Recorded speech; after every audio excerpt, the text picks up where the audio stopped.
नमस्कार विद्यार्थी मित्रांनो, 12वी बोर्डाची परीक्षा पहिला पेपर आहे आपला इंग्रजीचा आणि इंग्रजीचा संपूर्ण रायटिंग स्किल आपण या एकाच व्हिडिओमध्ये बघणार आहोत. त्यामुळे ही व्हिडिओ संपूर्ण बघा. संपूर्ण रायटिंग स्किलचं टेन्शन निघून जाईल. सगळं रायटिंग स्किलचा पार्ट आपण बघूयात. माइंड मॅपिंग पासून तुमचे जे इंटरव्ह्यूचे क्वेश्चन आहेत ते पर्यंत, ड्राफ्टिंग व्हर्च्युअल मेसेज असेल किंवा ईमेल रायटिंग असेल, ब्लॉग रायटिंग असेल किंवा रिव्ह्यू असेल, हा सगळा भाग जो आहे तो आपण आपल्या आजच्या एकाच व्हिडिओमध्ये पाहणार आहोत. त्यामुळे ही व्हिडिओ संपूर्ण बघा, म्हणजे रायटिंग स्किलचं टेन्शन जाईल. साध्या सोप्या भाषेमध्ये मी रायटिंग स्किलचा हा भाग तुम्हाला शिकवणार आहे. तर जाऊयात पटकन पुढं.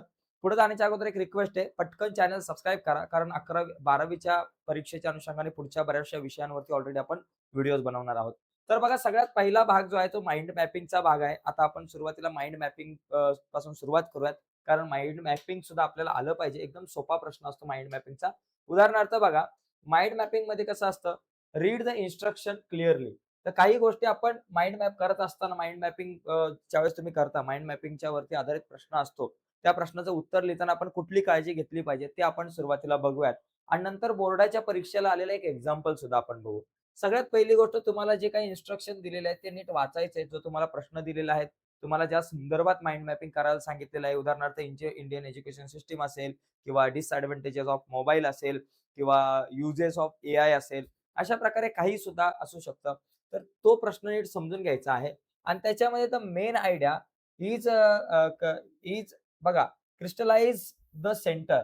म्हणजे पहिली जी मेन आयडिया जी काय असेल, ती मेन आयडिया, मेन थीम आहे, तिला आपल्याला सेंटरमध्ये इथं लिहायचं आहे. जी काय असेल एक्स वाय झेड, बाबा इंडियन एज्युकेशन सिस्टम असेल किंवा बाबा डिसएडव्हांटेजेस ऑफ मोबाईल असेल, ते इथं तुम्हाला मध्ये या ठिकाणी लिहायचं आहे.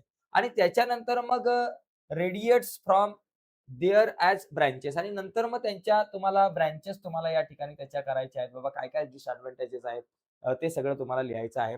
त्याच्यानंतर ईच ब्रांच कंटेन अ की आयडिया. प्रत्येक ब्रांचमध्ये एक की आयडिया असेल, एक की आयडिया असेल. याच्यामध्ये एक काहीतरी की आयडिया असेल, इथं असेल, इथं असेल, इथं असेल. या चौघांमध्ये एक की आयडिया असेल आणि त्यांच्या पण वेगळ्या ब्रांचेस या ठिकाणी फुटू शकतात. तर आपण प्रश्न ज्यावेळेस बघू ना, त्यावेळेस या सगळ्या गोष्टी तुमच्या क्लिअर होतील. आता पुढचा मुद्दा बघा, the branches from connected nodal structure. Nodal स्ट्रक्चरमध्ये त्या कनेक्ट असतील आणि you will have to develop mind mapping, frame designing, using your ideas, thought, concept. म्हणजे तुमची जी आयडिया असेल त्याप्रमाणे तुम्ही इथं डिझाइन बनवा. सर्कल बनवा किंवा तुम्ही स्क्वेअर बनवा. तुम्हाला जे बनवायचं त्या पद्धतीने तुम्ही बनवू शकताय. एक उदाहरण आपण बघू, म्हणजे तुम्हाला सगळ्या गोष्टी क्लिअर होतील बघा. Prepare mind map on topic developing English language. आता इंग्लिश लँग्वेजला जर का डेव्हलपिंग इंग्लिश इंग्लिश लँग्वेज बघा. आता मी इथं अशा प्रकारे लिहू शकतो, डेव्हलपिंग. पहिलं इथं लिहू शकतो English language. Okay. English, developing English language. बरोबर. डेव्हलपिंग इंग्लिश लँग्वेजला मी लिहिलं सुरुवातीला, बाबा मला अशा प्रकारे डिझाइन काढायची, मी काढली. चौकोन करा, वर्तुळ करा. आता मला भाषा शिकायची आहे. भाषा शिकण्यासाठी 4 कंपोनेंट असतात. एक असतं रीडिंग, लिसनिंग, त्याच्यानंतर रीडिंग असेल, लिसनिंग असेल, त्याच्यानंतर स्पीकिंग असेल आणि रायटिंग असेल. या 4 गोष्टी असू शकतात तुमच्याकडं. मग तुम्ही इथं लिहू शकता रीडिंग स्किल. म्हणजे बाबा एक सर्कल आहे, त्याच्यामध्ये रीडिंग लिहू शकता. रीडिंगसाठी तुम्ही कुठल्या-कुठल्या गोष्टी कराल? रीडिंगची डेव्हलपमेंट झाली पाहिजे तुमच्यामध्ये. रीडिंग नंतर तुमच्याकडे लिसनिंग, लिसनिंग आली पाहिजे. लिसनिंग नंतर आपल्याकडे काय आली पाहिजे बाबा, रीडिंग झाली, लिसनिंग झाली. लिसनिंग नंतर आपण स्पीकिंग बोलतो. इंग्लिश स्पीकिंगच्या अनुषंग आहे. इंग्लिश स्पीकिंगचा पार्ट झाला. त्याच्यानंतर बाबा स्पीकिंग नंतर बाबा तुमच्याकडे आलं रायटिंग. बरोबर? आता या 4 गोष्टी झाल्या. म्हणजे माइंड मॅप करताना तुम्हाला डेव्हलप करायची इंग्लिश भाषा डेव्हलप करायची आहे. जर तुम्हाला तुमची इंग्लिश भाषा जर का डेव्हलप करायची असेल, ती जर लँग्वेज आपल्याला सांगितलं तर डेव्हलपिंग इंग्लिश लँग्वेज, ही भाषा जर का तुमच्यामध्ये डेव्हलप करायची असेल, तर 4 गोष्टी महत्त्वाच्या आहेत. कुठलीही भाषा डेव्हलप करण्यासाठी तुम्हाला सगळ्यात पहिली गोष्ट ऐकली पाहिजे ती भाषा. लिसन केली पाहिजे. ती भाषा ऐकली पाहिजे. ऐकल्यानंतर तुम्हाला ती भाषा बोलण्याचा पण प्रयत्न केला पाहिजे. ती भाषा तुम्हाला बोलता आली पाहिजे. आणि राईट म्हणजे ती भाषा लिहिता आली पाहिजे आणि रीड म्हणजे वाचता आली पाहिजे चांगल्या प्रकारे. मग तुम्ही या ठिकाणी लिसनिंगसाठी तुम्ही काय कराल बाबा? लिसनिंग म्हणजे ती भाषा जर शिकायची असेल, आता याला याला वेगवेगळ्या ब्रांचेस पाडा. बाबा शिकायची असेल तर पहिली गोष्ट बाबा तुम्ही इथे एक आकडा देऊन लिहा. लिसनिंग करण्यासाठी काय कराल? तर बाबा वेगवेगळ्या प्रकारचे इंटरव्ह्यू मी ऐकेल. Listening interview on TV or listening interview on radios किंवा पॉडकास्ट तुम्ही बघाल. त्याच्यामधून तुमची ती भाषा आहे, ती तुम्ही ते शब्द जास्तीत जास्त ऐकू शकताय. स्पीकिंगसाठी तुम्ही काय कराल? स्पीकिंगसाठी मग तुम्ही रोज आरशासमोर तुम्ही बोलण्याचा प्रयत्न कराल, मित्रांसमोर बोलण्याचा प्रयत्न कराल. हे तुम्ही इंग्लिशमधून लिहू शकता. ते सांगतो तुम्हाला कसं लिहायचं. त्याचबरोबर तुम्ही मित्रांशी आरशासमोर बोलाल आणि त्याचबरोबर जास्तीत जास्त शब्दसंग्रह वाढवण्याचा मी प्रयत्न करेल. जितका व्होकॅब्युलरी टू इन्क्रीज व्होकॅब्युलरी म्हणजे म्हणजे रिमेंबर मेमराइज किंवा remember 5 new words every day. अशा प्रकारे तुम्ही स्पीकिंगसाठी तुम्हाला शब्दसंग्रह वाढवावा लागेल. त्यासाठी तुम्ही प्रयत्न कराल. त्याच्यानंतर रीडिंगसाठी काय कराल बाबा, रीड एव्हरी डे 2 पेजेस. रोज मी 2 पानं वाचेल किंवा मी रोज 1 चॅप्टर वाचेल. अशा प्रकारे तुम्ही काही ते डेव्हलप करण्यासाठी करू शकताय. आणि रायटिंगसाठी काय कराल, की बाबा मी रोज संध्याकाळी झोपण्याच्या अगोदर काही माझे विचार आहेत, दिवसभर काय झालं ते मी डेली डायरीमध्ये लिहिण्याचा प्रयत्न करेल किंवा रोज एका नवीन विषयावरती लेखन करायचा प्रयत्न करेल. अशा प्रकारे तुम्हाला माइंड मॅपिंग करायची आहे. तर याचं मी एक एक्झाम्पल या ठिकाणी तयार केलेलं आहे. बघा अशा प्रकारे, की इथे तुम्ही करू शकताय, की डेव्हलपिंगसाठी काय करायचं आपल्याला. पहिली गोष्ट काय, की स्पीकिंग स्किल असेल, रायटिंग स्किल असेल, रीडिंग स्किल असेल आणि लिसनिंग स्किल असेल. तर पहिले लिसनिंग स्किल डेव्हलप करण्यासाठी काय, watch English news, listening to English podcast, listen to interview या सगळ्या गोष्टी कराल. स्पीकिंगसाठी काय कराल बाबा, मिरर टॉक प्रॅक्टिस कराल, लर्निंग न्यू वर्ड कराल, टॉक टू अदर्स दुसऱ्यांशी बोलण्याचा प्रयत्न कराल. रायटिंग स्किल डेव्हलप करण्यासाठी काय कराल, रायटिंग शॉर्ट पॅराग्राफ डेली, रोज एक शॉर्ट पॅराग्राफ मी वाचेल. त्याचबरोबर रायटिंग मेसेज इन इंग्लिश, ज्यावेळेस मी माझ्या मित्रांना मेसेज पाठवेल, ते सगळे मेसेज मी इंग्लिशमधून पाठवेल WhatsAppला. त्याचबरोबर writing essay on simple topic वरती मी रोज एसे लिहिण्याचा प्रयत्न करेल. आणि रीडिंगसाठी काय बाबा, reading short stories in English, इंग्लिशमधल्या शॉर्ट स्टोरी वाचेल, रीडिंग इंग्लिश न्यूजपेपर वाचेल, reading English text book daily. तर या सगळ्या गोष्टी तुम्ही करू शकता. अशा प्रकारे आपल्याला माइंड मॅपिंग करता आलं पाहिजे. 3 मार्काचा प्रश्न आहे मित्रांनो, एक सोपा प्रश्न आहे. तुम्हाला चांगल्या प्रकारे तुम्ही या प्रश्नाचं उत्तर लिहू शकताय. फक्त शब्दच तुम्हाला लिहायचे आहेत. तुम्हाला काही मोठी-मोठी वाक्य या ठिकाणी कन्स्ट्रक्ट करायची नाहीयेत. तर हा झाला माइंड मॅपचा मॅपिंगचा भाग. ठीक आहे. आता पुढचा भाग आपण या ठिकाणी पटकन बघूयात. आज दिवसभरामध्ये मी काही ग्रामरवरती सुद्धा नंतर एक व्हिडिओ बनवण्याचा प्रयत्न करणार आहे. आतापर्यंत बोर्डाच्या परीक्षेला जो ग्रामरचा भाग आलेला आहे, त्यावरती सुद्धा मी आज संध्याकाळी लाईव्ह लेक्चर घेणार आहे. त्यामुळे चॅनल सबस्क्राईब करा. संध्याकाळची वाट बघा. संध्याकाळी महत्त्वाच्या मुद्द्यावर आपल्याला चर्चा करायची आहे. याचबरोबर तुम्हाला इंग्लिशच्या प्रश्नपत्रिका जर हव्या असतील किंवा इतर सगळ्या विषयांच्या 12वीच्या या व्हिडिओच्या खाली डिस्क्रिप्शनमध्ये मी लिंक दिली. त्या लिंकवर क्लिक करून 12th स्टँडर्डच्या तुम्ही इंग्लिश पासून इतर विषयांच्या प्रश्नपत्रिका डाउनलोड करू शकताय. आता पुढचा मुद्दा बघा, ड्राफ्टिंग अ व्हर्चुअल मेसेज. मित्रांनो लक्षात घ्या, व्हर्चुअल मेसेज म्हणजे काय? तर इथे काही डिटेल्स तुम्हाला दिलेले आहेत. व्हर्चुअल मेसेज म्हणजे हा जो प्रश्न जर तुम्ही बघितला, तर तुम्हाला क्वेश्चन नंबर 4A मध्ये जर तुम्ही बघितला ना, तर 4A मध्ये तुमच्याकडे ना 3 गोष्टी असतात. एक तर ड्राफ्टिंग अ व्हर्चुअल मेसेज असेल, स्टेटमेंट ऑफ पर्पज असेल किंवा ग्रुप डिस्कशन असेल. या तिघांपैकी तुम्हाला एक काहीतरी करावा लागतो. तर त्याच्यामधला ड्राफ्टिंग अ मेसेज हा भाग सोपा आहे. तर माझं मत आहे, की तुम्ही ड्राफ्टिंग अ मेसेजवरती जास्त भर द्या. ओके. तर ड्राफ्टिंग अ मेसेज करत असताना ड्राफ्टिंग अ मेसेज का माहिती का? आपण सुद्धा बऱ्याचदा आपल्या मित्रांना WhatsAppला मेसेज पाठवत असतो. म्हणजे काय होतं, बऱ्याचदा असं होतं, की आपल्या मित्राचा फोन लागत नाही आपल्याला आणि मग तुम्ही मेसेज करता, की "बाबा अरे, मी तुला सकाळपासून मेसेज करतोय, प्रयत्न करतोय, पण तुझा फोनच लागत नाहीये. नेमकं काय काम आहे?" की "बाबा अमुक-अमुक काम आहे. मला हिस्ट्रीच्या नोट्स पाहिजे होत्या, इम्पोर्टंट काम आहे. मला इंग्लिशच्या नोट्स हव्या होत्या, खूप इम्पोर्टंट काम आहे." मग तुम्ही तो मेसेज मित्राला ड्राफ्ट करता तो तुम्ही मेसेज. ओके. आणि वाटलंच तर खाली तुमचं पण नाव पण लिहिता. ओके. तर म्हणजे अशा प्रकारे हा मेसेज तुम्हाला ड्राफ्ट करायचा आहे. ड्राफ्ट करतो आपण. आता परीक्षेला ड्राफ्ट करताना काय करायचं? रेग्युलरली आपण मेसेज ड्राफ्ट करतो. पण परीक्षेला ड्राफ्ट करताना एक फॉर्मॅट आहे. त्या फॉर्मॅटनुसार जर गेलात तर तुम्हाला चांगले मार्क मिळतील. पण फॉर्मॅट चुकवलात तर गडबड होऊ शकते. बघा इथं काय करायचंय, convert a virtual telephone conversation or audio chat into short written message. याच्यामध्ये पहिली गोष्ट, message should be written for a third person. Third पर्सनला तुम्हाला तो मेसेज लिहायचा आहे. दुसरी गोष्ट, त्याच्यामध्ये डेट मेन्शन करा, टाइम मेन्शन करा आणि name.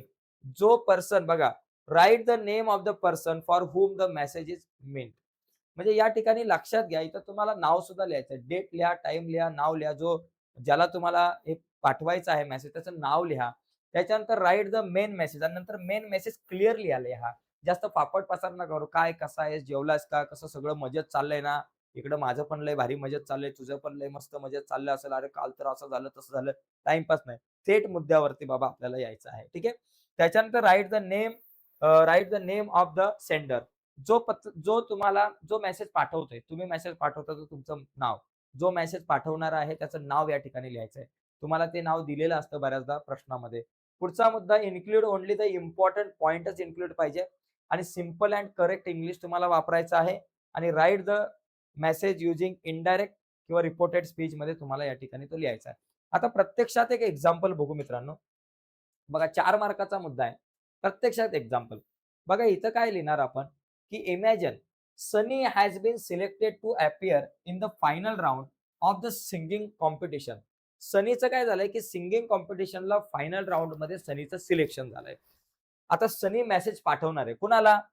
Sunny's father has move out of the city for some official work.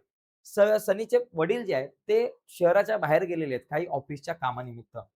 आणि Sunny try to call his father several times but due to connectivity issue he is unable to contact हिम.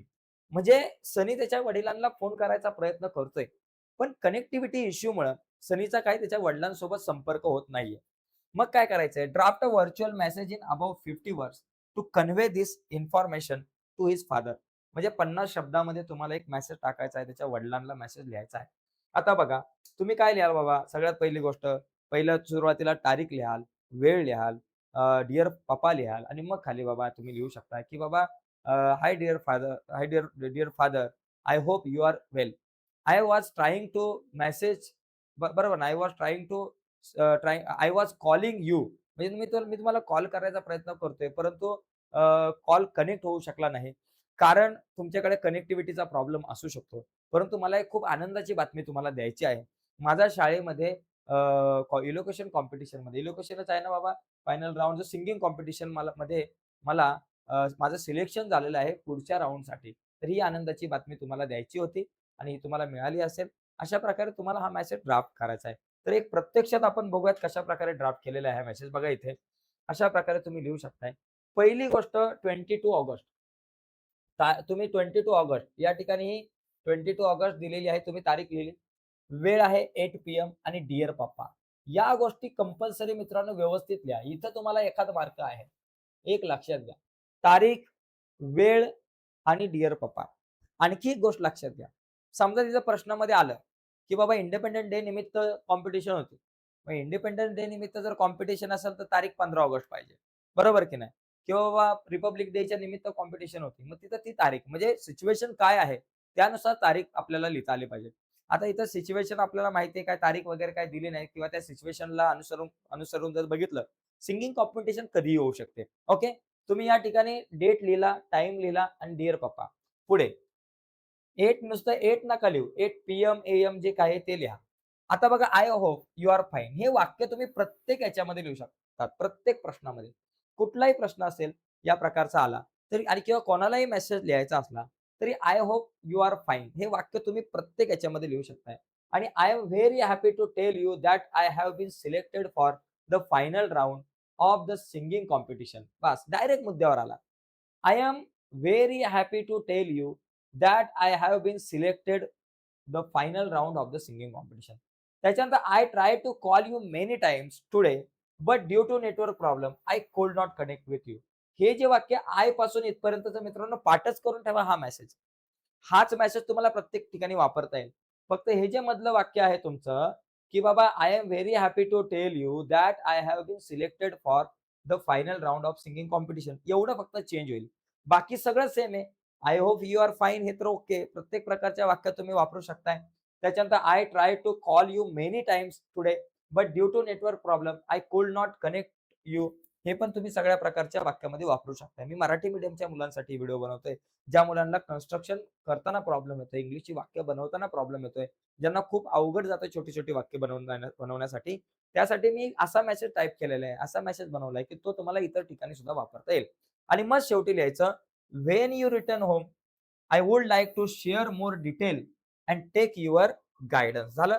आता या ठिकाणी बघा, "when you return home" याच्या ऐवजी समजा तुम्हीच बाहेर गेलेला आहे आणि तुम्ही तुमच्या घरी फोन करायचा प्रयत्न केलाय, पण लागत नाही. मग तुम्ही तिथं वाक्य असं लिहू शकताय, "व्हेन आय रिटर्न होम" जेव्हा मी घरी येईल. असं सुद्धा या ठिकाणी होऊ शकतं. सिच्युएशननुसार तुम्हाला हे बदलायचं आहे. ठीक आहे. आणि नंतर खाली टेक केअर लव्ह आणि मग खाली सनी तुमचं नाव टेक केअर लव्ह लिहायचं आणि खाली मग तुमचं नाव लिहायचं सनी. अशा प्रकारे हा मेसेज आपल्याला ड्राफ्ट करता आला पाहिजे. या मेसेजमध्ये तुम्हाला नक्कीच चांगले मार्क मिळू शकतं. एकदम साधा सोपा सिंपल मेसेज आहे. पुढचा प्रश्न आपण या ठिकाणी बघूयात. बघा क्वेश्चन नंबर 2 इथं बघा आणखी एक इमॅजिन शुभम आहे. अजून एक या ठिकाणी प्रश्न आहे, तर तो मी सांगत नाही बघा. इथं हा प्रश्न आहे. बघा तुम्ही शुभमचा प्रश्न आहे. तो इमर्जन्सीचा विषय बघा हा एक मुद्दा आहे. आता हा मी दुसरा सांगत नाही. त्याचा वाटलंच तर स्क्रीनशॉट तुम्ही घ्या. हा दुसरा मुद्दा आहे. ठीक आहे. पुढे बघा. पुढचा पॉइंट आता आपण ईमेल रायटिंगचा विचार करूयात. बघा ईमेलचा एक पर्टिक्युलर फॉर्मॅट असतो. ईमेल रायटिंगचा फक्त परीक्षेला 4 मार्क आहे अशातला भाग नाहीये मित्रांनो. इन फ्युचरमध्ये तुम्ही कुठे ऑफिसला कामाला लागाल, जॉबला लागाल तेव्हा तुम्हाला ईमेलच टाइप करायचा आहे. ओके. तर ईमेल रायटिंगचा विचार केला तर ईमेल रायटिंग करत असताना बघा सगळ्यात पहिली गोष्ट ईमेल जो आहे क्वेश्चन नंबर 4 मध्ये आपल्याला ईमेल रायटिंग येतो. तर ईमेल लिहित असताना एक फॉर्मॅट आहे हा लक्षात घ्या. ईमेलचा एक फॉर्मॅट आहे. पहिली गोष्ट सगळ्यात वरती ईमेल आयडी ज्याला तुम्हाला पत्र ईमेल करायचा आहे त्याचा मेल आयडी सगळ्यात वरती असतो. ओके. त्याच्यानंतर subject if necessary add CC आणि बीसीसी. जर गरज असेल तर सीसी आणि बीसीसी वापरा. सीसी म्हणजे काय? तुम्हाला समजा ए या माणसाला पत्र पाठवायचंय. ए या माणसाला तुम्हाला बाबा तो ईमेल करायचा आहे. तर त्या बीला सुद्धा कळालं पाहिजे, की बाबा मी एला मेसेज पाठवलेला आहे. एला मेल केलेला आहे. तर तो सीसी म्हणजे बीला कळावा, की बाबा एला मेसेज गेलेला आहे किंवा एला मी ईमेल पाठवलेला आहे. तर या ठिकाणी त्याला आपण म्हणू शकतो सीसी मध्ये ठेवलेलं आहे. म्हणजे इथं या एला सुद्धा कळेल, की बाबा बीला पण माहिती आहे आणि बीला कळेल, की बाबा एला पण माहिती आहे. दोघांना सुद्धा समजेल, की बाबा सीसी मध्ये कोणाला ठेवलेलं आहे. आणि बीसीसी म्हणजे काय विषय माहितीये का? बीसीसी म्हणजे असा विषय, की एला तुम्ही मेल केलेला आहे आणि बीला बीसीसी मध्ये ठेवलंय. तर मग होतं काय माहितीये का? बीला कळतं, की एला मेसेज केलेला आहे. एला मेल पाठवलाय. पण एला माहिती नाही पडत, की बीला सुद्धा हा मेल गेलेला आहे. ओके. ते बीसीसी असू असू शकतं. बिहाइंड द कार्बन कॉपी आणि हे कार्बन कॉपी. पण ठीक आहे चला इथं काही एवढा विषय नसतो तुम्हाला. शक्यतो सीसी, बीसीसीचा मुद्दाच येत नाही. पुढचा पॉइंट बघा. मेन लेटर लिहायच्या नंतर पहिला मेल आयडी, सब्जेक्ट आणि नंतर मेन लेटर. मेन लेटरमध्ये salutation dear sir, dear madam एवढं लिहायचंच आहे compulsory. Dear sir, dear madam आणि मग खाली मेन तुम्हाला ईमेल लिहायला सुरुवात करायचा आहे. पहिला पॅराग्राफ, दुसरा पॅराग्राफ आणि नंतर थँकिंग यू, युअर्स फेथफुली तुमचं नाव, ॲड्रेस आणि गरज असल्यास कॉन्टॅक्ट नंबर आणि सगळ्यात खाली तुमचा मेल आयडी लिहिला तरी चालेल. ओके. तर अशा प्रकारे हा जो फॉर्मॅट आहे तो नीट समजून घ्या. जेव्हा मी ईमेल करत असतो ना मित्रांनो, मी ज्यावेळेस ईमेल करतो माझ्या मेलवरून, तेव्हा मला असं दिसतं. माझ्या मेलचं दाखवतोय तुम्हाला. ओके. आता माझ्या मेलचं तुम्हाला दाखवतो या ठिकाणी बघा. काय आहे? पहिली गोष्ट ज्याला मेल पाठवायचा आहे त्याचा इथं टू येतो. बाबा xyz@gmail.com gmail.com ओके. असं येतं. नंतर सब्जेक्ट आणि नंतर डिअर सर आणि तो लिहायला चालू. मग थँक्स, रिगार्ड्स वगैरे असे तुम्ही थँक्स अँड रिगार्ड्स लिहू शकता किंवा युअर्स फेथफुली वगैरे लिहून तुम्ही तुमचं नाव, गाव, पत्ता, हॅव अ वंडरफुल डे वगैरे असं येतं. म्हणजे मी ज्यावेळेस मेल पाठवतो, माझ्या मेलचा स्क्रीनशॉट घेतलेला आहे माझ्या ईमेलचा आयडीचा आणि नंतर सेंडचा ऑप्शन येतो. आता परीक्षेच्या अनुषंगाने कसा लिहायचा मेल तो आपण बघू. एक उदाहरण बघू आणि पेपरमध्ये मेल कसा लिहायचा ते आपण बघूया. ठीक आहे. उदाहरण काय दिलंय, की ईमेल आपल्याला इथे लिहायचं आहे. तर याच्यामध्ये काय दिलंय आपल्याला, की बाबा imagine your housing colony wishes to organise a programme in view of world ozone day. World ozone डेच्या निमित्ताने तुमच्या सोसायटीमध्ये असं ठरलं, की बाबा आपल्याला वर्ल्ड ओझोन डे ठेवायचा आहे सोसायटीमध्ये. आणि तुम्ही काय आहात, की बघा as a secretary of colony तुम्ही बाबा कॉलनीचे सेक्रेटरी आहे. Draft and email to distinguished personality to invite him as a chief guest for the same. म्हणजे या कार्यक्रमासाठी एका पर्सनॅलिटीला चांगली पर्सनॅलिटी आहे, तर त्या पर्सनॅलिटीला तुम्हाला बोलवायचं आहे. कशासाठी इन्व्हाइट करायचं आहे? वर्ल्ड ओझोन डे निमित्त आणि त्याला तुम्हाला आता ईमेल लिहायचा आहे. मग आता त्याला ईमेल लिहायचा आहे तर कसा लिहायचा बघा इथं. सगळ्यात पहिली गोष्ट अशा प्रकारे आपला हा फॉर्मॅट आहे. तर सगळ्यात पहिला महत्त्वाचा मुद्दा इथं टू samir123@gmail.com. ज्याला मेल करायचा आहे ती जी डिस्टिंग्विश्ड पर्सनॅलिटी आहे, ज्या व्यक्तीला तुम्हाला मेल करायचा आहे, ज्याला तुम्हाला कार्यक्रमासाठी बोलवायचं आहे तुमच्या वर्ल्ड ओझोन डे निमित्त, तर सुरुवातीला त्याचा बाबा टू samir123@gmail.com कुठलाही मेल आयडी लिहा काही प्रॉब्लेम नाही. पुस्तक जर प्रश्नात दिला मेल आयडी, बाबा त्याचा मेल आयडी असा-असा आहे, तर तो लिहा. नाहीतर कुठला पण द्या फेकून. सब्जेक्ट काय? Invitation as a chief guest for world ozone day programme. Invitation as a chief guest कारण इन्व्हिटेशन द्यायचं त्या व्यक्तीला चीफ गेस्टसाठी कुठल्या कार्यक्रमाच्या? वर्ल्ड ओझोन डे निमित्त किंवा कॉलेजचा एखादा कार्यक्रम असू शकतो. तुमच्या कॉलेजच्या बाबा कॉलेजचा कुठलाही कार्यक्रम असू शकतो. एन्व्हायर्नमेंट डे असू शकतो. इंडिपेंडन्स डे निमित्ताने बोलवावं लागू शकतं एखाद्याला. ओके ते. आणि त्याच्यानंतर डिअर सर लिहायचं आणि I hope this mail finds you in good health. Okay, एवढं एक वाक्य प्रत्येक मेलमध्ये तुम्ही लिहू शकता. प्रत्येक मेल, कुठलाही मेल असेल त्या मेलमध्ये I hope this email finds you in good health. Okay, हे लिहिलं. पुढचा बघा. आणि मग सरळ मुद्द्यावर या. Our housing colony is organizing a program on the occasion of World Ozone Day on 16th September 2016 to create awareness about the importance of protecting the ozone layer.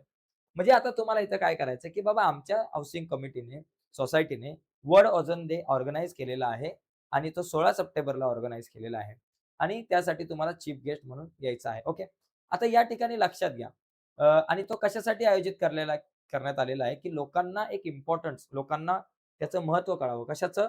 की प्रोटेक्टिंग द ओझोन लेअरचं महत्व कळावं, की जे एन्व्हायर्नमेंटला protect करतं आपल्या. Okay. आता याच्यामध्ये विषय बदलू शकतो. इथं तारीख सुद्धा आली पाहिजे बरं का. कुठल्या तारखेला कार्यक्रमाला त्या व्यक्तीला बोलवायचं आहे, ती तारीख येऊ शकते.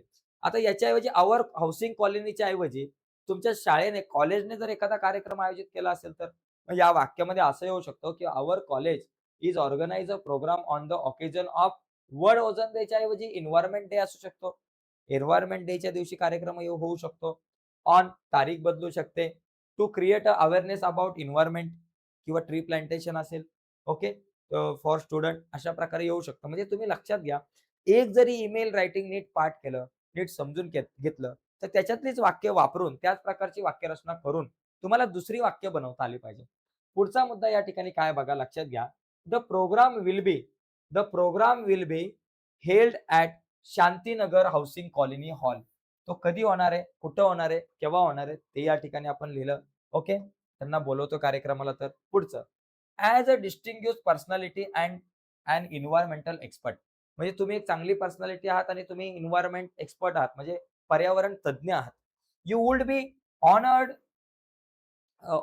if you could grace to occasion as the chief guest and guide us with your valuable thought.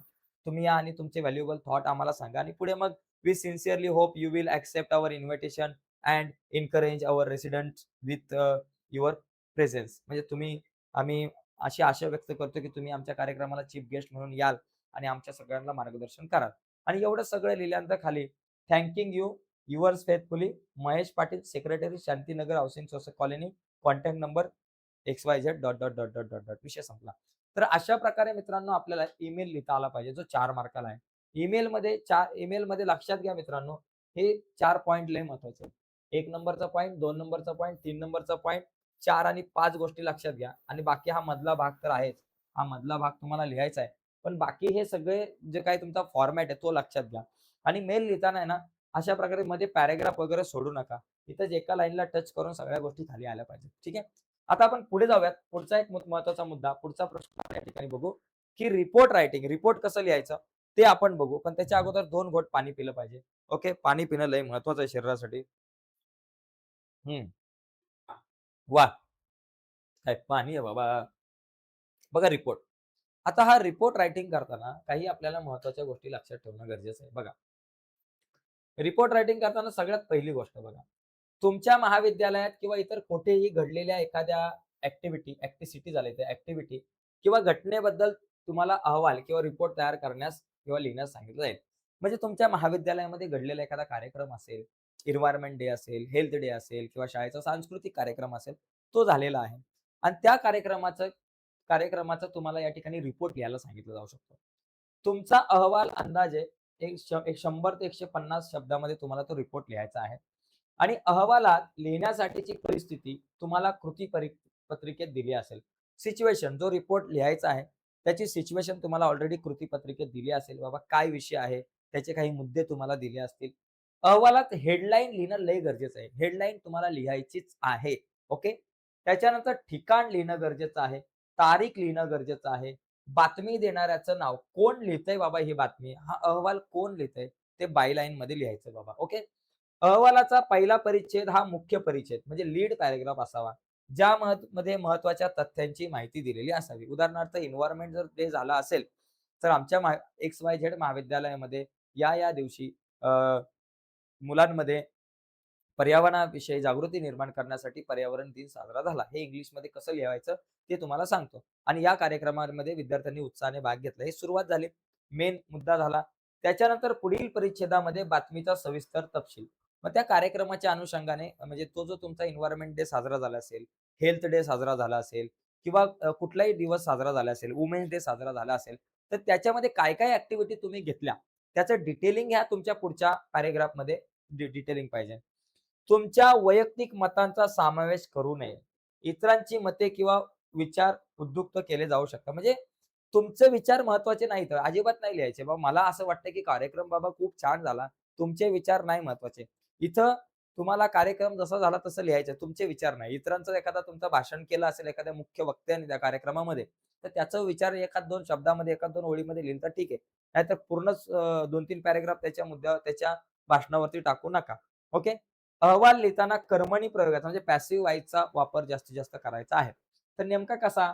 आता आपण ते मुद्दे तर बघितले बाबा कुठले असावेत.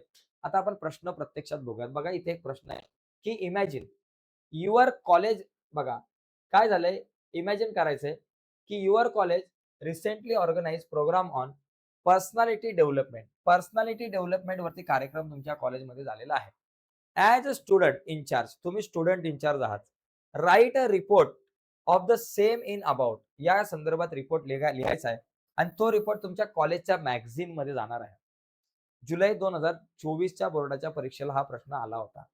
एकदम सोपा विषय की तुम्हाला पर्सनॅलिटी डेव्हलपमेंटचा कार्यक्रम झालेला आहे तुमच्या कॉलेजमध्ये ते. मग आपण या ठिकाणी लिहू असं हेडिंगला टाकू शकतो, की बाबा 2 days personality development programme organise झालं. नंतर मग बाबा तारीख टाकायची, ठिकाण टाकायचं आणि नंतर मग बाबा त्याच्यानंतर त्याच्या खाली तुमचं बाय लाईनमध्ये तुमचं नाव बाबा कोणाकडून तो आहे तो विषय. बघा प्रत्यक्षात बघूया आपण इथे. इथे आपण लिहू, की 2 days program on personality development झालं. हेडिंग टाकली. त्याच्यानंतर पहिले इथे लिहायचं by Aryan Patil student representative, by Mahendra Ghare student representative, by Sheetal Gaikwad student representative, by XYZ student representative झालं. त्याच्यानंतर पुणे जानेवारी 20 त्याच्यानंतर बघा ही तारीख ठिकाण आणि तारीख टाकायची आणि नंतर मग लिहायला सुरुवात करायची. मी हा रिपोर्टचा फॉर्मॅट असा बनवलाय, याच्यामध्ये तुम्ही कुठलेही वाक्य टाकू शकता. म्हणजे कुठलाही कार्यक्रम झाला तुमच्या कॉलेजमध्ये तरी तो इथे टाकू शकता. कसं बघा. Our college recently organise 2 day programme on personality development. Personality डेव्हलपमेंटच्या ऐवजी विषय बदलू शकतो. Our college recently organise world environment day किंवा वर्ल्ड हेल्थ डे अशा प्रकारे तुम्ही इथे लिहू शकताय. Okay. The main goal was to help student improve their communication skill, time management and confidence. बघा मेन गोल काय होतं या पर्सनॅलिटी डेव्हलपमेंटच्या कार्यक्रमाचं. The main goal was to help student improve their communication skill, की बाबा मुलांचं कम्युनिकेशन स्किल इम्प्रूव्ह व्हायला वाढायला मदत होईल. टाइम मॅनेजमेंट त्यांना कळेल आणि कॉन्फिडन्स जो आहे त्यांचा वाढेल. हे मेन उद्देश होता.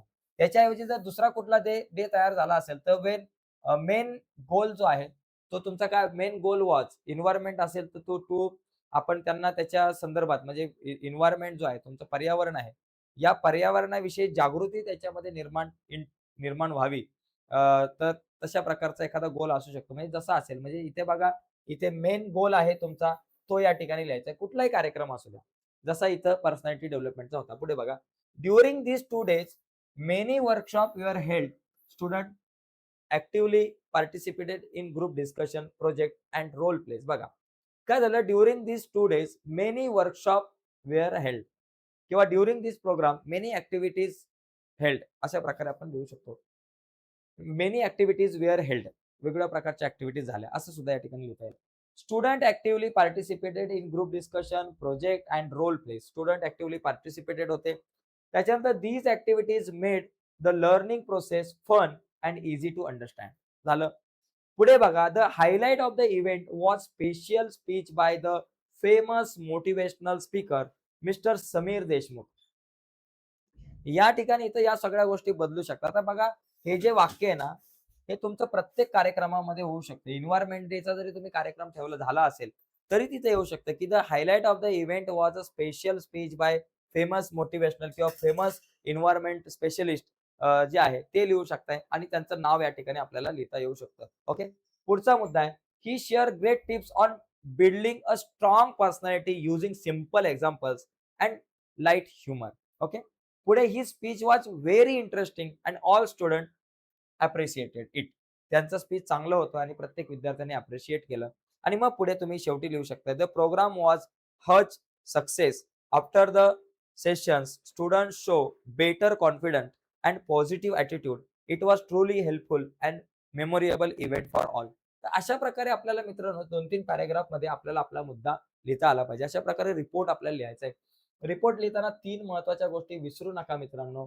रिपोर्टला हेडिंग टाका, त्याच्यानंतर बाय लाईन टाका, कोण रिपोर्ट लिहितोय तो, आणि त्याच्यानंतर हा जो भाग आहे, तुम्ही कुठं ठिकाण आहे आणि त्यानंतर ती तारीख आहे. तारीख, डेट अँड व्हेन्यू, या 2 गोष्टी खूप महत्त्वाच्या आहेत. पुढचा पॉइंट आपण या ठिकाणी बघूयात. पुढचा महत्त्वाचा आपला भाग आहे तो म्हणजे इंटरव्ह्यू. Interview question. इंटरव्ह्यूसाठी क्वेश्चन तयार करा. हा सुद्धा एक भाग आहे. तर हा कसा आहे बघा. इथे काय आहे बाबा बघा, इंटरव्ह्यू. इथे एक प्रश्न दिलाय. Attempt any one of the following. त्याच्यामध्ये एक इंटरव्ह्यूचा भाग आहे. Imagine you have conduct an interview of a sports personality. एका स्पोर्ट्स पर्सनॅलिटीचा तुम्हाला इंटरव्ह्यू घ्यायचा आहे. With the help of the format given below. Draft question on given field. आणि त्याच्यानंतर do not change the sequence of the question. या क्वेश्चनचा sequence तुम्हाला चेंज करायचा नाहीये. सगळ्यात पहिली गोष्ट, name of the interview. Interview ज्याचा इंटरव्ह्यू घ्यायचा त्याचं नाव. फील्ड बाबा कशाचा आहे तो स्पोर्ट्स मधला, तर स्पोर्ट्स मधला आहे म्हणून स्पोर्ट्स लिहायचं. Date, venue and time. Date लिहायची, व्हेन्यू लिहायचा, टाइम लिहायचं. आणि त्याच्यानंतर ड्युरेशन बाबा किती, 30 मिनिट, 40 मिनिट. एवढा भाग खूप सिंपल आहे मित्रांनो. 1 मार्क तुम्हाला नुसते असेच मिळू शकतात. आणि नंतर क्वेश्चन बेस्ड ऑन, आणि मग खाली मग ही क्वेश्चन लव्ह फॉर स्पोर्ट्स याच्या संदर्भात एखादा क्वेश्चन असेल, बाबा तुम्हाला खेळाविषयी आवड कशी निर्माण झाली, चॅलेंजेस काय आले, which type challenges you face in your life, in your म्हणजे करिअर, स्पोर्ट्स करिअर, असं तुम्ही विचारू शकताय. त्याच्यानंतर प्रिपरेशन तुम्ही कसं करता, टीचर्स किंवा तुम्हाला गाईड कोणी केलं, त्याचबरोबर हार्डवर्क किती इम्पॉर्टंट आहे तुमच्या खेळामध्ये, अचिव्हमेंट तुमच्या आतापर्यंत काय काय झाल्या, तुमचे गोल्स काय आहेत, तुमचं विजन काय आहे. या 8 मुद्द्यांवरती आधारित तुम्हाला या सगळ्या गोष्टी द्यायच्यात. आता हे क्वेश्चन कसे तयार होतील आता बघूयात आपण या ठिकाणी प्रत्यक्षात बघा. पहिली गोष्ट, name of the interview Sachin Patil. Field काय बाबा, स्पोर्ट्स पर्सनॅलिटी. डेट काय, 26 जानेवारी 2026. आणि किंवा कुठं स्कूल ऑडिटोरियम आणि सकाळी 11 वाजता. बरोबर झाला विषय. त्याच्यानंतर duration of interview 20 minutes, 30 minutes, जे काय असेल ते. लव्ह फॉर स्पोर्ट्स याविषयी काय प्रश्न आहे बघा. How did you develop love for sports. How did you develop love for sports. खेळाविषयी प्रेम कसं निर्माण झालं तुमच्या. Challenges, what challenge did you face in your sports career. या ठिकाणी लक्षात घ्या, चॅलेंजेस हा भाग प्रत्येकाला येऊ शकतो. हा एक प्रश्न फक्त लक्षात घ्या. What challenges did you face in your sports करिअरच्या ऐवजी इन युअर नुसतंच करिअर येऊ शकतं, दुसऱ्या कुठल्या क्षेत्राचं. जे क्षेत्र बसलेलं, in your singing career, in your acting career, in your social work career, in your जे काही असेल ते या ठिकाणी करिअर जो असेल तो त्या ठिकाणी तुम्ही लिहू शकताय. पुढचा मुद्दा आहे प्रिपरेशन.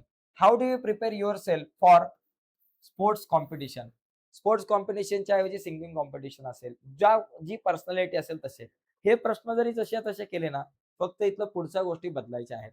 पुढे teacher guide. Who guided you in your sport journey.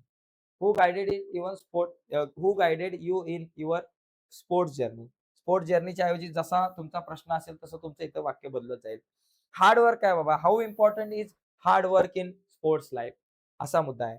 त्याच्यानंतर अचिव्हमेंट काय, what are your major achievement in sports. Sports मधल्या तुमच्या मेजर अचिव्हमेंट काय असतील. स्पोर्ट्सच्या ऐवजी जर वेगळा कुठला तरी माणूस असेल वेगळ्या क्षेत्रातला, तर त्या क्षेत्राचं इथं नाव येईल. ओके. पुढचा मुद्दा आहे goals.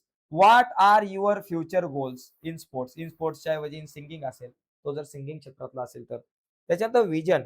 What is your vision for the future of sports. स्पोर्ट्सच्या ऐवजी वेगळं काहीतरी येऊ शकतं. म्हणजे जसा प्रश्न असेल, जसं तुम्हाला प्रश्न विचारला जाऊ शकतो इंटरव्ह्यूच्या अनुषंगाने, तसे इथं प्रश्न बदलले जाऊ शकतात. इथे फक्त प्रश्न तुम्हाला क्रिएट करायचे आहेत. जास्त करून व्हॉट आणि हाऊनेच तयार होणारे प्रश्न या ठिकाणी दिसतात. हूने पण आला इथं. तर अशा प्रकारे मित्रांनो आपल्याला हा जो प्रश्न आहे तो प्रश्न आपण फेस करू शकतो, जिथे तुम्हाला 4 मार्क मिळू शकतात. ठीक आहे. पुढचा बघा पॉइंट या ठिकाणी समजून घेऊ. Speech writing. आता तुम्हाला स्पीच द्यायचंय. कॉलेजमध्ये एखादा विषय असेल त्या अनुषंगाने स्पीच द्यावं लागतं. तर ते स्पीच बघा, स्पीच देताना कसली काळजी घ्यायची आहे. इथं काय आहे बघा, पहिली गोष्ट स्पीच रायटिंग करताना अंदाजे 100 ते 150 शब्दात तुमचं भाषण पाहिजे. भाषणाची सुरुवात करताना हे वाक्य बघा, हे वाक्य जसं आहे तसं तुम्ही प्रत्येक भाषणात लिहू शकता. कसं की बाबा, honourable principal, respected teacher and my dear friend, a very good morning to all of you. आणि मग तुमचं काय झेंडावंदन असेल, तुमचं भाषण लिहायला तुम्ही या ठिकाणी सुरुवात कराल.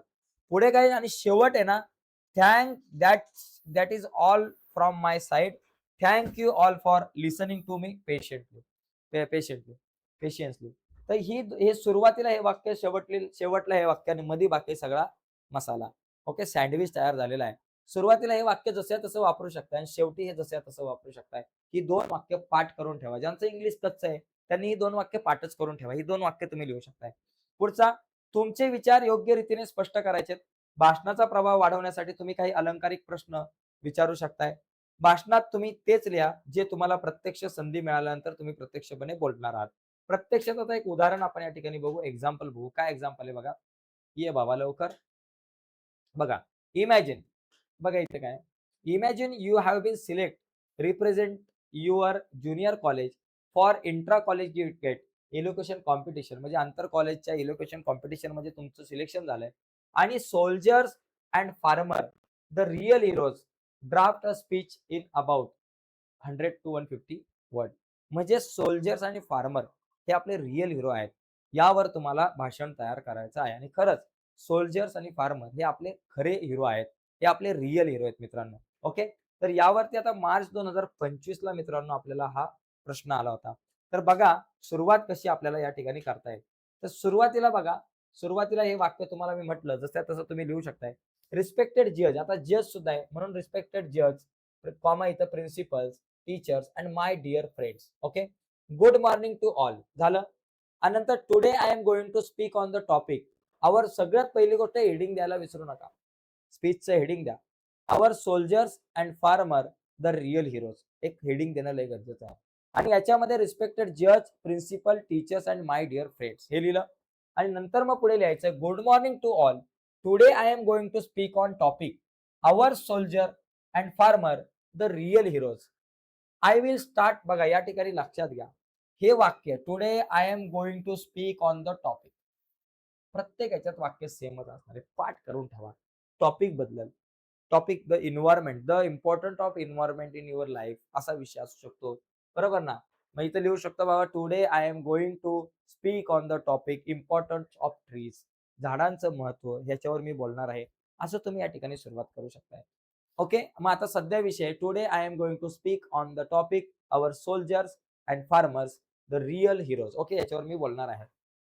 I will start with the famous slogan, जय जवान जय किसान. यांनी हिंदीतलं लिहिलं. ओके, तुम्ही लिहू शकता I will start with the famous thought of संत तुकाराम महाराज. जर ट्रीच असेल तर वृक्षावल्ली आम्हा सोयरे वंचरे, डबल इन्व्हर्टेड कॉमा मध्ये तुम्ही लिहू शकताय. बरोबर. जर तुम्ही ट्री प्लांटेशन वरती जर लिहित असाल किंवा important of tree in environment वरती जर लिहित असाल तर तुम्ही असंही लिहू शकता I will start with the famous thought of संत तुकाराम महाराज, वृक्षावल्ली आम्हा सोयरे वंचरे. आणि मग पुढचा मुद्दा लिहायला चालू करू शकताय. मी तुम्हाला फक्त जो प्रश्न विचारला त्याच्याशी रिलेटेड नाही. दुसरा जर प्रश्न विचारला तर त्याला कसं तुम्ही फेस करू शकताय, याच्यातलीच वाक्य तिथं आपल्याला कशी वापरता येईल त्यावरती सुद्धा मी बोलतोय.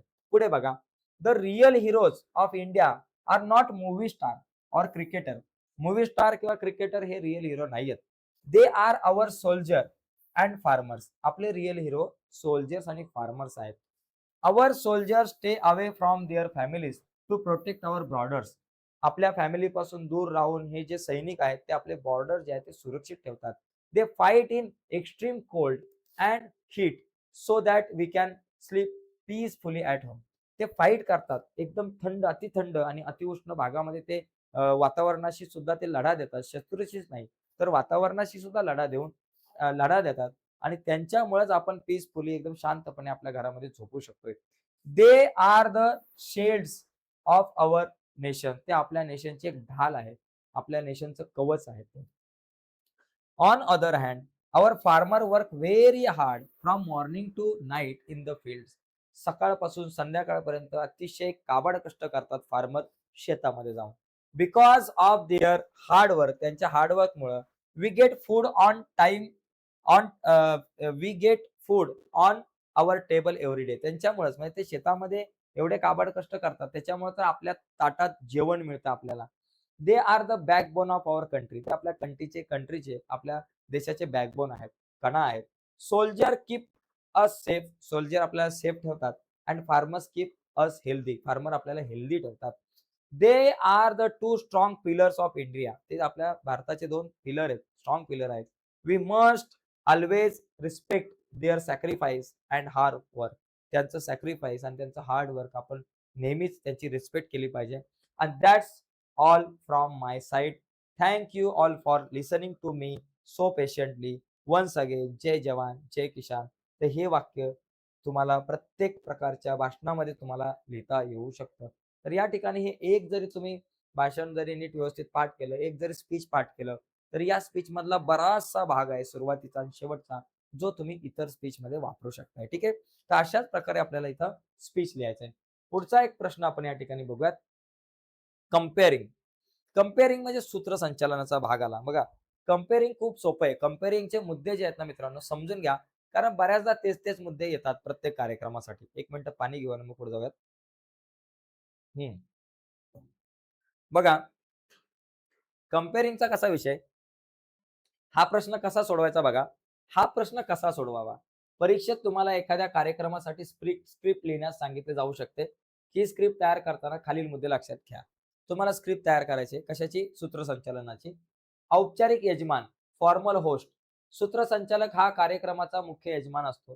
तो कार्यक्रम सादर करणारा, घोषणा करणारा आणि संपूर्ण कार्यक्रमाचा समन्वय कोऑर्डिनेटर असतो. संपूर्ण कार्यक्रम त्याच्या हातामध्ये असतो. दुसरी गोष्ट, प्रेक्षकांमध्ये तुम्हाला उत्साह निर्माण करायचा आहे. त्याच्यानंतर कलाकारांचं कौतुक करायचं आहे. प्रेक्षकांचा प्रतिसाद तुम्हाला मिळवायचा आहे. या गोष्टी करायच्या होत्या. याच्यावर मी जास्त चर्चा करत नाही. प्रत्यक्षात आपण एक्झाम्पल बघूयात.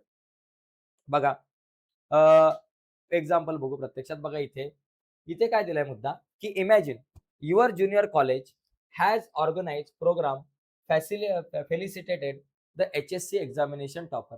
जी मुलं एच-एस-सी एक्झाम मध्ये टॉप झालेले आहेत, तर त्यांचा फेलिसिटेशनचा कार्यक्रम आहे. तर त्याचं तुम्हाला या ठिकाणी एक सूत्रसंचालनाचा कंपेअरिंगचा एक मसुदा तयार करायचा आहे. पॉइंट दिलेले आहेत. As compare of a program, draft a script for the program. You may use the following point. खालचे पॉइंट वापरून तुम्ही या ठिकाणी या सगळ्या गोष्टी करू शकता. काय पॉइंट आहे? पहिला मुद्दा आहे welcoming song. Welcome welcome song म्हणजे बघा, साधी गोष्ट आहे. कुठलाही कार्यक्रम असतो, सुरुवातीला वेलकम सॉन्ग असतं. त्याच्यानंतर लॅम्प लाइटिंग असते. म्हणजे सुरुवातीला एखादं स्वागत गीत असतं. लॅम्प लाइटिंग म्हणजे दीप प्रज्वलन असतं. नंतर पाहुण्यांचं स्वागत होतं. त्याच्यानंतर मग जे काही पुढचा कार्यक्रम आहे तो होतो. आणि शेवटी वोट ऑफ थँक्स होतं. इथं आपल्याला वेलकम सॉन्ग आहे. इंट्रोडक्शन करायचं पाहुण्यांचं. लाइटिंग ऑफ लॅम्प करायचंय. Inviting chief guest for felicitation आहे. आणि नंतर शेवटी वोट ऑफ थँक्स. आणि नंतर मग हे 4 सगळे पॉइंट झाल्यानंतर तुम्ही काही मुद्दे तुमचे ॲड करू शकताय. पण हे 5 पॉइंट आलेच पाहिजे. नाहीतर तुम्ही म्हणाल मी माझेच मुद्दे ॲड करतो बाकीचे, पण या 5 पैकी 2-3च लिहितो असं नाही. पहिले हे पॉइंट कव्हर करा आणि नंतर मग बाकीचे मुद्दे आहेत. बघा, चला पुढे जाऊयात आता. उत्तर बघू आपण प्रत्यक्षात. बघा, इथे आहे इंट्रोडक्शन अँड वेलकम सॉन्ग. बघा, इथं तुम्ही काय कराल, good evening and warm welcome to everyone present here. प्रत्येक प्रकारच्या कुठल्याही प्रकारचं तुमचा असू दे कार्यक्रम, हे वाक्य असलं पाहिजे. I am Mahendra, cultural secretary of our junior college. I am XYZ, student representative. संपला विषय. ते आलं पाहिजे. To begin this program I invite our college band Harmony to present the welcome song and prayer. जसंच्या तसं असेल सगळीकडं प्रत्येक प्रकारच्या कार्यक्रमामध्ये. काही असू द्या, हे असंच्या असंच असू शकतं. नाव बदलेल इथं एखाद्या व्यक्तीचं. बास, बाकी एकदम सेम जसा तसा विषय असणार आहे. ओके. पुढचा इंट्रोडक्शन.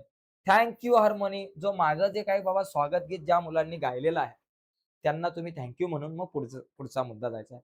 थँक हार्मोनी, वरच्यांना थँक म्हणायचं आणि पुढचा मुद्दा introduction. That was beautiful performance. Thank harmony, that was beautiful performance. यांचं कौतुक केलं वरच्यांचं आणि मग पुढच्या कार्यक्रमाला सुरुवात करू. Now I take this opportunity to introduce our respected chief guest, miss Sanjana Raut, principal, school of social work. Okay. We warmly welcome you ma'am. Let's greet her with a big round of applause. आता या ठिकाणी लक्षात घ्या, की इथे आपल्याला thank म्हणायचं आहे आणि त्याच्यानंतर now I take this opportunity to introduce our respected chief guest XYZ. त्यांचं नाव गाव पत्ता लिहिला, विषय संपला, इंट्रोडक्शन झालं. त्याच्यानंतर लाइटिंग द लॅम्पचा विषय. नंतर मग लिहायचं to formally started today, to formally start today's program. I request to our honourable chief guest to light the lamp and inaugurate the function. की बाबा मी आपले जे कार्यक्रमाचे चीफ गेस्ट आहेत त्यांना विनंती करते किंवा विनंती करतो की तुम्ही या आणि दीप प्रज्वलन करा. ओके. किंवा to formally start today's program. I requested to our honourable chief guest, our also principal of our college and principal of our college to lamp lighting. Okay, झालं. हा मुद्दा आहे. तर हे मुद्दे सगळे जरा पाठ करून ठेवा, कारण हे जसे तसे मुद्दे याच्यातले बरेचसे पॉईंट तुम्हाला वापरता येतील इतर कार्यक्रमामध्ये सुद्धा.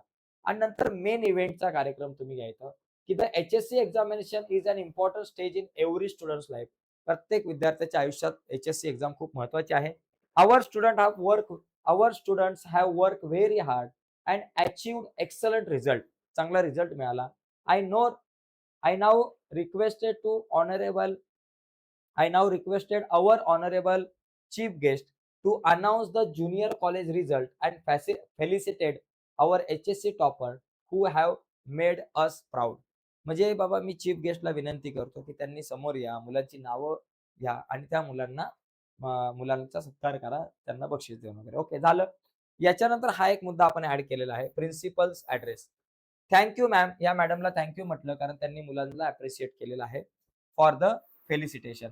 Now I invited our respected principal to address the gathering and guide our student. आम्ही प्रिन्सिपलला विनंती करतो की तुम्ही या समोर आणि मुलांशी चर्चा करा, संवाद साधा.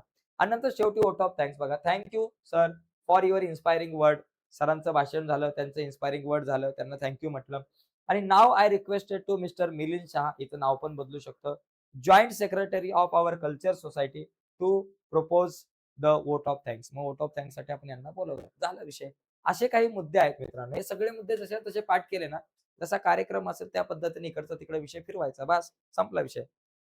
याच्यानंतर पुढचे बघा काही पॉईंट आहेत. पुढचा एक भाग आहे तो म्हणजे काय, इंग्लिश ब्लॉग रायटिंग. आता ब्लॉग रायटिंग हा सुद्धा एक महत्वाचा पार्ट आहे तुमच्या याच्यामध्ये 4 मार्काला आपल्याला विचारला जातो. तर ब्लॉग रायटिंग मध्ये काय माहिती का, तुम्हाला ब्लॉगचा एक विषय दिला जाईल आणि त्याबद्दल काही महत्वाचे मुद्दे दिले जातील. ब्लॉगचा एक फॉर्मॅट आहे, त्या फॉर्मॅटमध्ये तुम्हाला लिहायचं आहे 100 ते 150 शब्दामध्ये. ब्लॉगमध्ये एक प्रस्तावना असली पाहिजे, इंट्रोडक्शन असले पाहिजे, मुख्य मजकूर असला पाहिजे, बॉडी असली पाहिजे आणि कन्क्लुडिंग पॅराग्राफ. अशा 3 पॅराग्राफ मध्ये तुमचा ब्लॉग असेल तरी उत्तम काम झालं. ओके. आणि त्याच्यामध्ये तुमचा पर्सनल अनुभव सुद्धा तुम्ही जोडू शकताय. लिहिताना छोटे छोटे परिच्छेद आणि साधी छोटी वाक्य वापरा. जास्त अवघड बोजड वाक्य वापरू नका, जेणेकरून तो ब्लॉग तुम्हाला वाचायला आणि तुमचा ब्लॉग इतरांना वाचायला थोडासा सोपा पडेल. ओके, असं करा. त्याच्यानंतर हा तुमचा जो शेवट आहे तो डिस्कशन ऑन क्वेश्चन, म्हणजे एक प्रश्न विचारून तुम्ही शेवट करा आणि ब्लॉगला एक आकर्षक शीर्षक द्या, अट्रॅक्टिव्ह टायटल द्या. टायटल खूप महत्वाचं आहे. जशी ही व्हिडिओ तुम्ही टायटल बघून लगेच अट्रॅक्ट झाला आणि व्हिडिओ बघायला आला, तसं टायटल ब्लॉगला सुद्धा देणं गरजेचं आहे. बघा त्या अनुषंगाने आपण बघूयात. इथे right a blog in proper format for the topics given below with help of the given point. बघा आपल्याला सोलार एनर्जी, मार्च 2025 ला आलेला प्रश्न आहे. सोलार एनर्जी वरती आपल्याला लिहायचा आहे ब्लॉग. बघा काय त्याच्यामध्ये मुद्दे आहेत. रिन्युएबल सोर्स ऑफ एनर्जी, पुन्हा निर्माण होणारा हा सोर्स आहे सोलार एनर्जीचा. त्याच्यानंतर रिड्यूस पॉल्युशन, सोलार एनर्जीमुळे पॉल्युशन रिड्यूस होतं. त्याच्यानंतर रिड्यूस इलेक्ट्रिसिटी बिल रिड्यूस होतं. आणि त्याच्यानंतर सबसिडी बाय गव्हर्नमेंट कडून सबसिडी सुद्धा मिळते. तर त्या अनुषंगाने इथं आपण बघून घेऊयात. बघा काय मुद्दे आहेत. सोलार एनर्जी, एक टायटल द्या, a bright future for India. Title लय महत्वाचं आहे. टायटल द्या आणि लिहायला सुरुवात करा. पहिलं काय बाबा, India is luckily country because we get plenty sunlight throughout year. भारत हा एक अतिशय भाग्यशाली देश आहे, कारण आपल्या देशाला संपूर्ण वर्षभर पुरेसा सूर्यप्रकाश मिळतो. भरपूर प्रमाणात सूर्यप्रकाश आपल्याला मिळतो. पावसाळा सोडला की एवढा सूर्यप्रकाश असतो की डोकं तापतं, आहे की नाही. तर solar energy is renewable source of energy, कारण त्यांनी तिथं दिलेलं आहे बाबा रिन्युएबल सोर्स आहे. Solar energy is renewable source of energy which mean it will never finish. हे संपणारच नाहीये. ओके. बाकी कोळसा संपू शकतो, पेट्रोल संपू शकतो, पण सोलार संपू शकणार नाही. सूर्य संपू शकणार नाही. Okay. It is a gift from nature that is available right at our doorstep. So why should we not use it more? म्हणजे एक लक्षात घ्या, हे एक गिफ्ट आहे. आपल्याला निसर्गाकडून मिळालेलं एक बक्षीस आहे, एक गिफ्ट आहे. मग आणि ते आपल्या दरवाजापर्यंत आलंय. मग आपण का नको वापरायला? आपण या सौर ऊर्जेचा वापर का नको करायला? असा तुम्ही प्रश्न विचारलाय. Solar energy is a clean and green source of power. एक स्वच्छ आणि ग्रीन म्हणजे एक स्वच्छ, क्लीन आणि ग्रीन सोर्स आहे. एक नैसर्गिक स्रोत आहे, एक पॉवरचा म्हणजे विजेचा. अनलाइक कोल और petrol, it reduce pollution and does not harm our nature. म्हणजे जसं कोळसा आणि तुमचा पेट्रोल पासून प्रदूषण होतं, तसं याच्यापासून अजिबात कुठल्याही प्रकारचं प्रदूषण होत नाही सूर्यप्रकाशापासून किंवा सौर ऊर्जेपासून. The best part is that the best part is that it reduce our electricity bill significantly. तर या ठिकाणी लक्षात घ्या, सगळ्यात महत्त्वाचा भाग म्हणजे सौर ऊर्जेचा जर तुम्ही वापर केला, तर त्याच्यापासून तुमची एनर्जी वाचणार आहे आणि त्यामुळे तुमची जी काही महावितरणाची एनर्जी वाचेल आणि तुमचा बिल जो आहे लाईट बिल तो खूप कमी येणार आहे. ओके. कारण सोलार पॅनल एकदा तुम्ही वरती बसवले घराच्या, तर काही प्रॉब्लेम नाहीये. पुढे, once you install solar panel, they last for many years. म्हणजे एकदा जर का तुम्ही सोलार पॅनल बसवले, की ते भरपूर वर्ष टिकून राहतात. Okay. It is a very smart and economical choice for everyone. प्रत्येक घरासाठी, एव्हरीवन होम म्हणजे प्रत्येक घरासाठी एक खूप चांगली इकॉनॉमिकल, जर तुम्ही विचार केला, की स्वस्त एकदम सगळ्यांना सगळ्यांची बचत होईल, परवडेल असा एक स्रोत आहे. आणि शेवटचा तुम्ही पॅराग्राफमध्ये तुम्ही लिहू शकताय, की बाबा today even government is giving subsidies and help to install solar system. Government subsidy देतं आणि तुम्हाला इन्स्टॉल करायला प्रवृत्त करतं सोलार सिस्टम. ओके. आणि this make it very affordable for everyone. त्याच्यामुळे हा प्रत्येकासाठी खूप अफोर्डेबल आहे. It is time to use this free energy. आणि ही फ्री एनर्जी जी आहे ती वापरायची आता वेळ झालेली आहे सगळ्यांची. फ्रॉम द सन, सूर्यापासून मिळणारी. The sun god is smiling. सूर्यदेव जो आहे तो आपल्याला खूप चांगलं काहीतरी देतोय. So let's grab this opportunity. त्यामुळे ही अपॉर्च्युनिटी लगेच सगळ्यांनी घ्या. ओके. आपल्यावर आनंदी आहे. What do you think? तुम्हाला काय वाटतं? Is your home ready for solar energy? तुमचं घर जे आहे ते सोलार एनर्जीसाठी रेडी आहे का? या संदर्भात तुम्हाला काय वाटतंय? तर अशा प्रकारचा हा एक महत्त्वाचा प्रश्न होता. तो येऊ शकतो. त्याच्यानंतर तुम्हाला लक्षात घ्या, हे जे सगळे भाग आहेत, हे आज आपण या ठिकाणी पाहण्याचा प्रयत्न करतोय. याच्यानंतर एक रिव्ह्यूचा पार्ट आला. ओके. एक 10 मिनिटांमध्ये आता आपला हा विषय संपणार आहे. एक रिव्ह्यू आणि अजून काय-काय राहिलं जरा मी चेक करतो. एकच मिनिटं. आता रिव्ह्यू राहिला आपला, कारण सगळे भाग आपल्याला कव्हर करायचा आहे जास्तीत जास्त. इंटरव्ह्यू झाला, स्पीच झालं, कंपेअरिंग झालं, त्याच्यानंतर ब्लॉग रायटिंग झालं, त्याच्यानंतर जवळपास रिव्ह्यू, आता रिव्ह्यू राहिलेला आहे. रिव्ह्यू आणि हां. एक रिव्ह्यू झाला की विषय संपला. बघा, या ठिकाणी रिव्ह्यूचा जर भाग बघितला, तर रिव्ह्यूवरती थोडीशी चर्चा करू. हं. बघा, रिव्ह्यूमध्ये तुम्हाला बघा, एकतर पुस्तकाचा किंवा तुम्हाला एखाद्या मूव्हीचा रिव्ह्यू तुम्हाला सांगितला जातो. एखाद्या पुस्तकाचा रिव्ह्यू लिहा किंवा एखाद्या मूव्हीचा रिव्ह्यू लिहा. दोघांपैकी तुम्हाला रिव्ह्यू तुम्हाला विचारला जातो.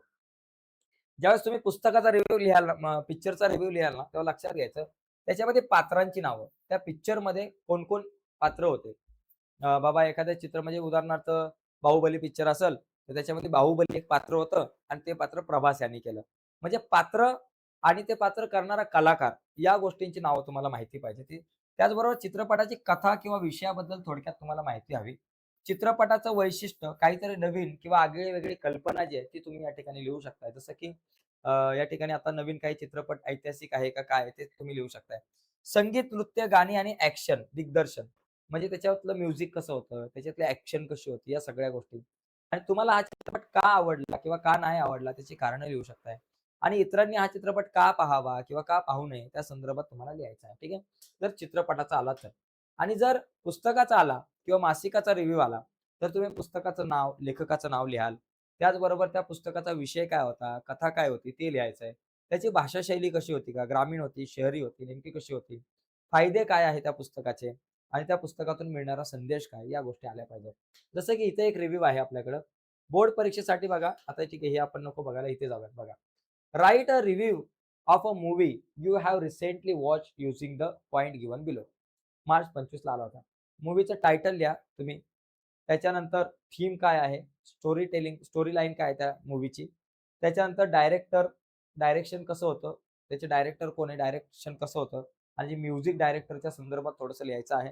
त्याच्यानंतर कॅरेक्टर्स आणि ॲक्शन लिहायचे आणि ॲड युअर ओन पॉइंट. या सगळ्या मुद्द्यात हे सगळे मुद्दे तिथे आले पाहिजेत. ठीक आहे. बघा, आता या अनुषंगाने एक बघा, या ठिकाणी एका चित्रपटाचा आहे, पावनखिंड या चित्रपटाचा आपण केलेला आहे, की बघा पावनखिंड चित्रपट. Pawankhind is a very inspiring Marathi movie. आता कुठलाही चित्रपट आला तर तुम्ही त्याला असंच लिहू शकताय, Pawankhind is a very inspiring Marathi movie. त्याऐवजी समजा three idiot is a very inspiring Hindi movie असं येऊ शकतं. मग बघा, the director of this film is Digpal Lanjekar. या चित्रपटाचे जे डायरेक्टर आहेत ते दिग्पाल लांजेकर आहेत. किंवा मग director of this movie XYZ जे काय असेल ते. The main actors are Chinmay Mandlekar and Ajay Purkar. Main character ते लिहिलं. They have done great job. हे वाक्य पण प्रत्येक प्रकारच्या ह्याच्यात येऊ शकतात. This movie is based on true story from Maratha history. यांची ट्रू स्टोरी एक खरी कथा आहे. It show the bravery of Baji Prabhu Deshpande and his 300 soldier. झालं चित्रपटाविषयी थोडीशी माहिती लिहिली, सुरुवातीला तिची थीम लिहिली.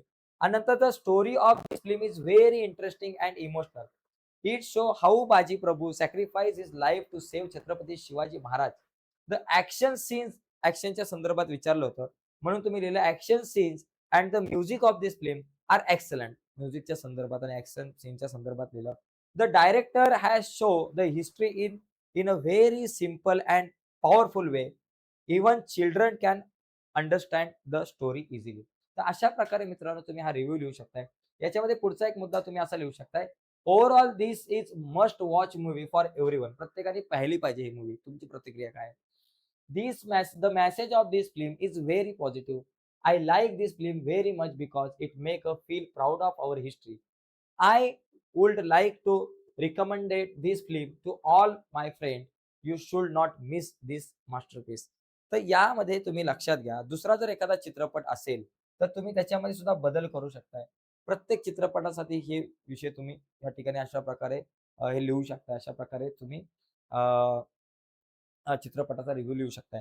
तर या पद्धतीने मित्रांनो आज आपण जास्तीत जास्त भाग जो आहे रायटिंग स्किलचा तो कव्हर करायचा प्रयत्न केलेला आहे. नक्कीच तुम्हाला ही व्हिडिओ आवडली असेल तर या व्हिडिओला लाईक करा. नवीन असाल तर चॅनल सबस्क्राईब करून त्या बाजूला असलेलं बेलचं बटन दाबा, जेणेकरून मी अपलोड केलेल्या प्रत्येक नवीन व्हिडिओची नोटिफिकेशन सगळ्यात अगोदर तुमच्यापर्यंत पोहोचेल. बाय मित्रांनो. धन्यवाद सर्वांना.